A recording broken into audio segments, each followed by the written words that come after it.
नाज़रीन, शहदादपुर में घर जी छित किरण सबब 5 महीननि जी ॿारड़ी दबजी फोत थी वई आहे। वधीक तफ़सील मालूम कयूं था मेहरान टीवी जे रिपोर्टर अली नवाज़ सरीवाल खां। जी अली नवाज़, वधीक कहिड़ा तफ़सील आहिनि?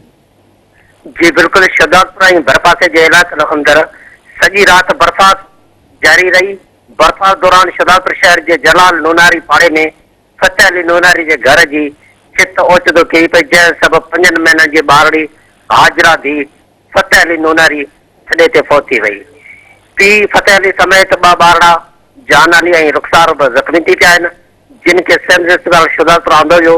डॉक्टरनि पारां ॿारड़ीअ जी फोत थियण जी तस्दीक कई वई आहे, जॾहिं त सॼी राति पियल बरसात सबबु शहर अंदरि रोडनि रस्तनि ते पाणी भेजी वियो आहे।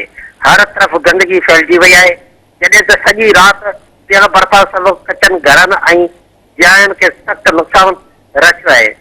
मासूम ॿारड़ी जो लाश घर पहुचण ते रोड जे ॾाढो शुरू थी वियो आहे।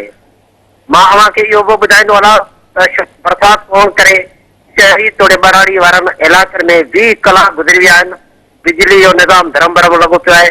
शहर अंदरि केतिरनि ई कलाकनि खां गैस बि मौजूदु न आहे। जी अली नवाज़, तव्हांजी महिरबानी।